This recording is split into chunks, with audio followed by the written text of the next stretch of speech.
There you go, sir. Dominica. Welcome to Brewing TV. I'm your host, Michael Dawson. And I'm your other host, Jake Keeler. Today, we're going to take a look at our backyard hop crops. I'm in my first year, Chip's in his second year, and Dawson over here is in his sixth year. We'll give you the rundown on how the 2010 crop is looking in each of our backyards, and then we'll get together in one of the backyards to mix a refreshing beer-based drink. Sounds great. If you guys out there are growing your own hops, we'd love to hear your tips, your tricks. Send us your pictures. You can either do that through Facebook, Brewing TV at northernbrewer.com, or leave a comment under the episode. All for brew. Brew for all. Let's go check out those hops. Yeah. Excuse me.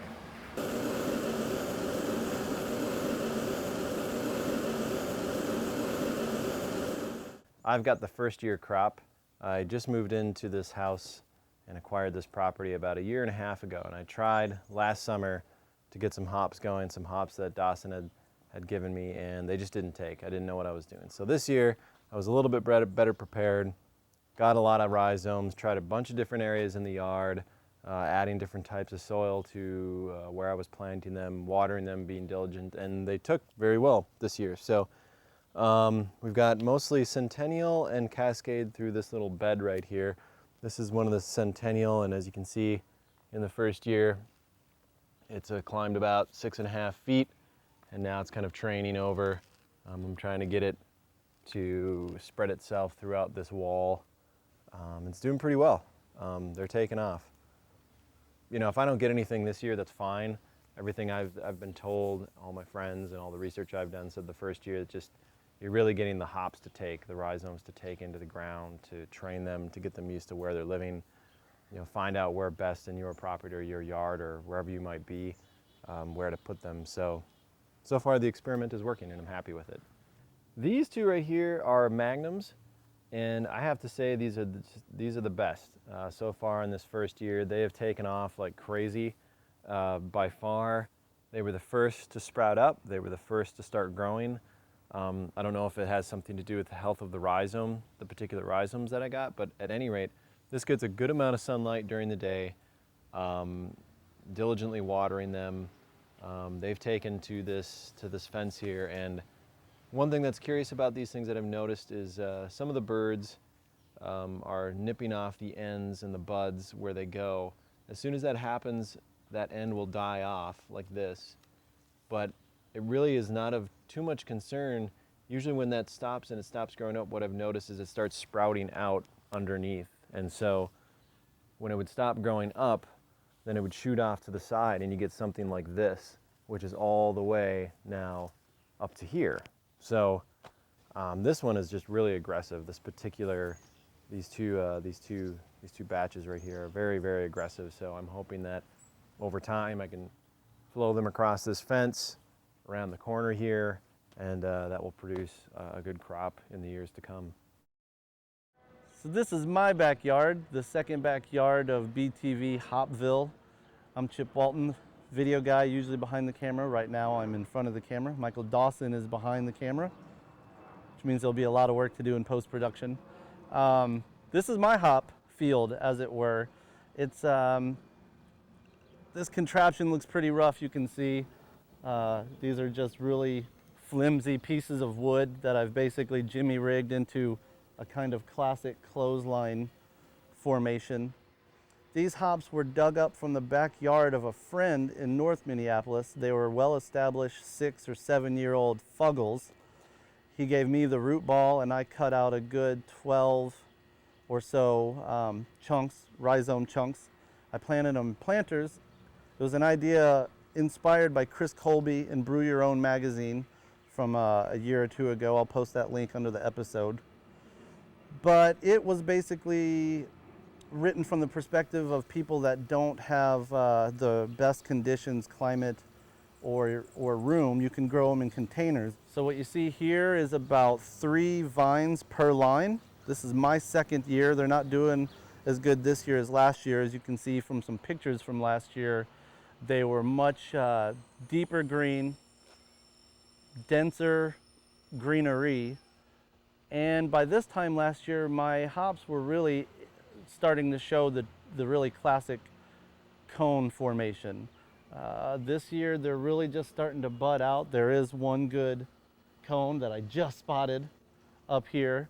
Last year, I harvested a little early out of paranoia, and I got maybe about 1.5 ounces or 2 of Fuggles. As you can see in this picture, they were bright green, lush, very pretty. They filled up a gallon container 1.5 times, and then I spread them out to dry on a window screen, just pulled out of the garage, set up in the basement on 2 stools with a floor fan set on low to carry air through them. That's a really basic, primitive way to dry your hops. Airplane.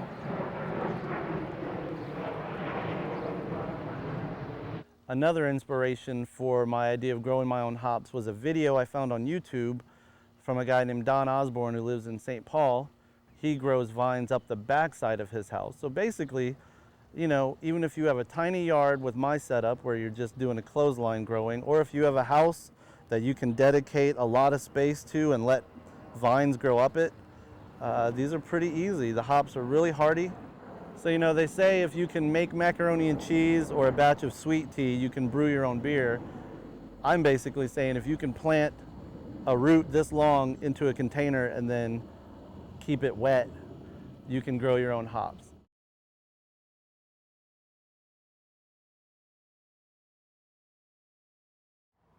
These are my Liberty vines. There's 2 crowns back in the corner by the fence. I planted them in 2004. Bought the house in April of that year, and I put them in a planter on the 3-season porch until the due date, or until the last frost date was passed. Planted them in May, so they're now in their 6th year, and this is definitely going to be a banner year for them.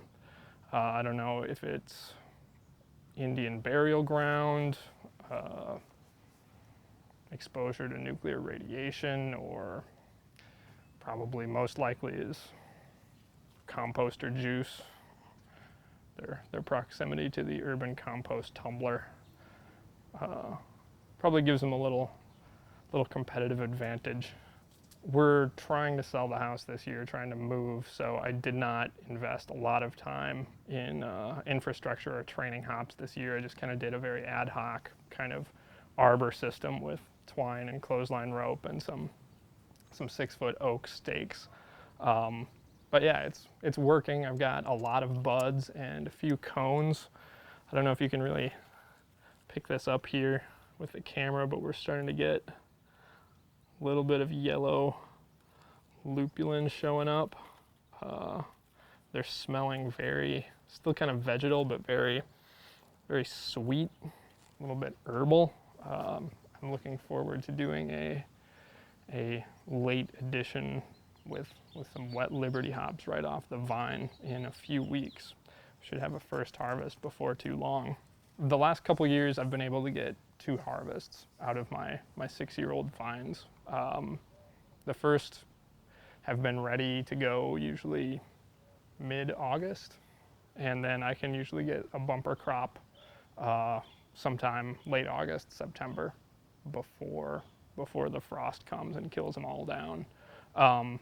But yeah, as you can see here, there are some cones that are really well formed, and you know, we'll be ready to pick in probably just a couple weeks.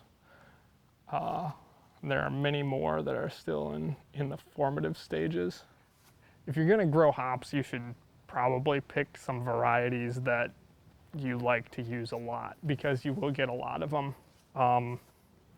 I've gotten close to 3 pounds in the past 2 harvests from these centennial vines. These were also a pair of crowns. One of them, because I'm not investing a lot of energy in it this year, trying the bush vine technique, just kind of letting it grow over the chain link fence on the edge of the driveway, haphazardly trimming it back. The other one is trained up and along the garage. And these cones are coming along pretty well too. Starting to get some lupulin here.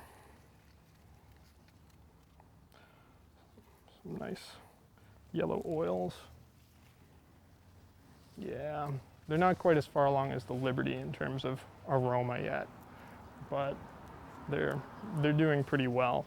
Back in 2006, I got a Magnum rhizome and planted it a couple weeks before my wife got this peony bush and choked out the Magnum, or so I thought. But then this year I had some hops growing up in the spot where I planted it. Did it survive? I don't know. We'll see what these cones are like when they form. Maybe it's the long lost Magnum. Maybe it's just Centennial rhizome that's shooting along the garage and exacting vengeance for its fallen brother on this stupid peony bush, which cannot be used to make beer. Whoever does buy this house is going to wind up with a lot of hops. I hope they'll go to a good home, because they're pretty dug in at this point and will be hard to get rid of.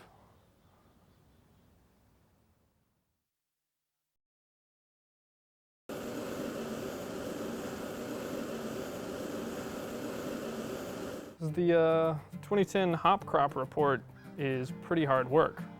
I'm pretty thirsty. You're from Alabama, Chip, so I mean, 82 degrees and 60% humidity probably doesn't impress you that much. St. Valentine's Day, man.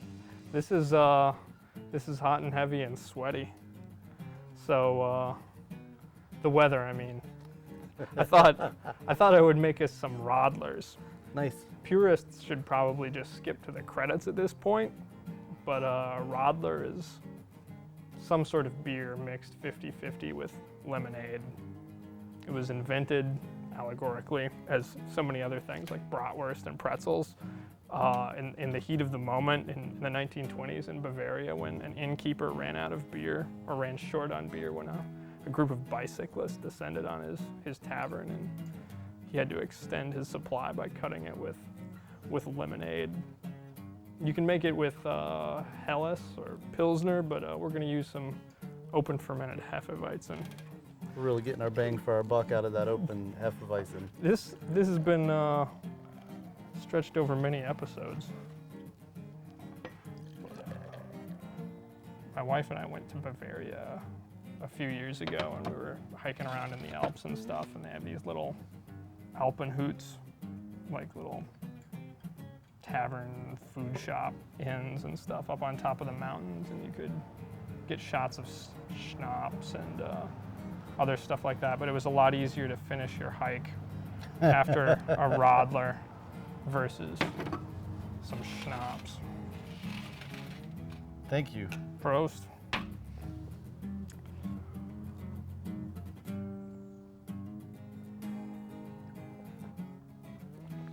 That's dangerous.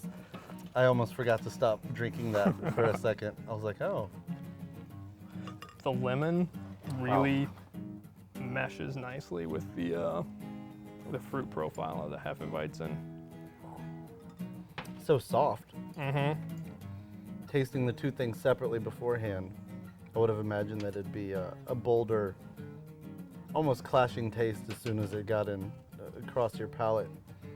That's soft. It's like lemon cotton balls in a It good really way. kind of brings out the pillowy doughiness of the wheat.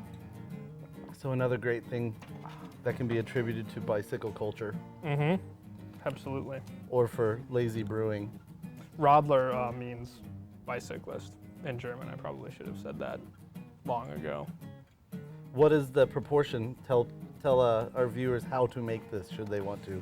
Should you want to make this, and Why wouldn't you? why wouldn't you? You would cut Hefeweizen 50-50 with lemonade. You could also use a lemon lime soda like Sprite. You could, instead of Hefeweizen, use Pilsner or Helles, although in some places they call this made with Helles a Russen instead of a Rodler, because apparently Russian expatriates like to drink it. And why wouldn't they? The best part is you could have 4 of them, and then you've only had 2 beers. I could get behind that. High summer. The hops are forming cones. The beer is cold. Life is pretty good for a few weeks. Yeah, not bad. I'm looking forward to the harvest. I am too. I'm looking forward to doing some wet hopped beers at harvest. That's going to be amazing. That'll be a good episode. I think so. We should also profile a couple hop farms in that upcoming wet hop episode. Yeah, we've been fortunate enough to pay a visit to a hop farm out on the West Coast earlier this year to see the beginning of the season. And in a couple of weeks, we're going to take a little road trip to Wisconsin to see a first-year hop farm and near the harvest of the hop season. So we'll get to see the hop season from the West to the Midwest, from fifth generation hop farm to first generation hop farm, from the beginning to the end. So I'm super excited about that. It will be cool. It will be very cool. Stay tuned. In the meantime, all for Brew. Brew for all. Enjoy the weather while we have it. I'm going to enjoy this beer while I have it.